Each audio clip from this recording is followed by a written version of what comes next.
Shalom Obracha, nous commençons aujourd'hui la troisième Mishnah du troisième Perek. La Mishnah nous dit En notnim betza betzad amecham bishvil shetit galgel. On ne pourra pas mettre un œuf à côté d'un mecham. Mecham, c'est un kumkum, c'est-à-dire une marmite qui était en cuivre, où on faisait réchauffer de l'eau sur le feu.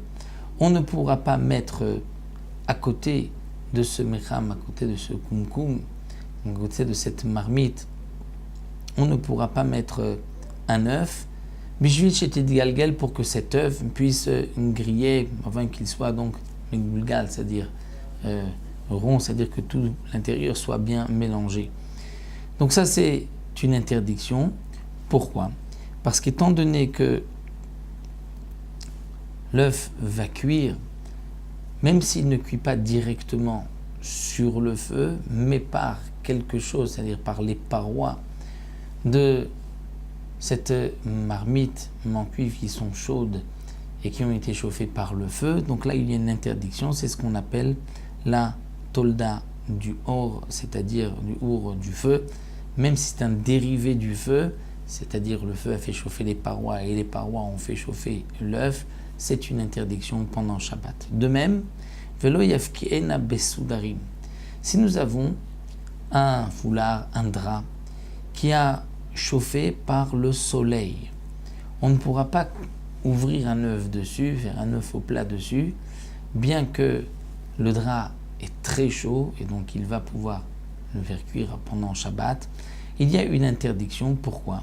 Pourtant, il n'y a pas de flamme, il n'y a pas de feu, mais c'est ce qu'on appelle la tolda de Chama, c'est-à-dire la tolda, le dérivé du soleil. Le dérivé du soleil, le soleil a fait chauffer le drap, et le drap maintenant va cuire l'œuf. C'est une interdiction, midi rabanan, parce que il y a une xéra. Si on permet la tolda du soleil, on risque de permettre le dérivé du feu.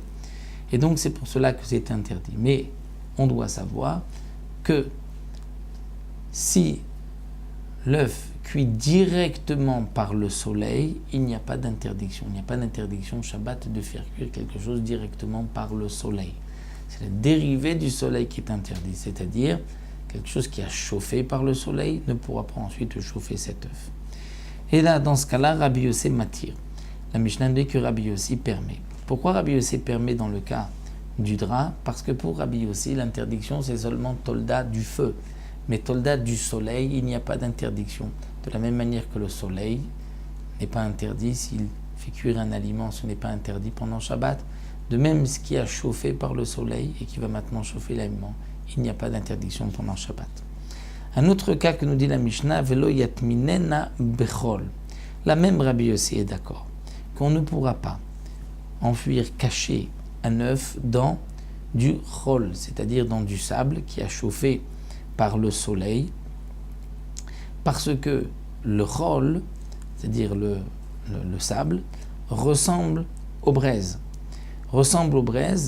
Et donc puisque on met l'œuf dans le sable, c'est un peu, on pourrait penser que le mettre dans des braises ce serait permis, et comme nous l'avons vu pour les braises, il y a une interdiction.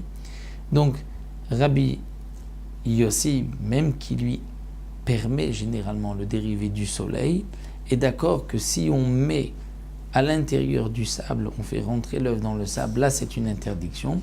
Et de même le sable, ou bien be'avak drachim, c'est la poussière des chemins, c'est-à-dire un peu de terre.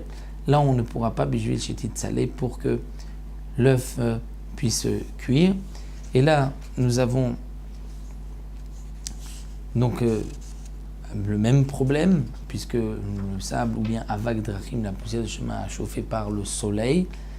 Dans ces deux cas, ça ressemble aux braises et c'est pour cela que Rabbi Yossé interdit. Autre explication que propose le Barthénora, c'est que ce n'est pas une xéra par rapport, on écrit à cause des braises, mais c'est simplement parce qu'il y a une crainte que dans le sable ou dans la terre, on risque de bouger le sable de son endroit, on risque de faire un trou et là on rentre dans une autre interdiction qui est un dérivé de choresh, c'est-à-dire de labourer un champ lorsqu'on fait un trou, et donc c'est pour cela que ce serait interdit d'après Rabbi Yossi. On retrouvera dans la 4e Mishnah aussi Toldat Chama, dérivé du soleil, que nous verrons Bezrat Hashem dans la Mishnah suivante.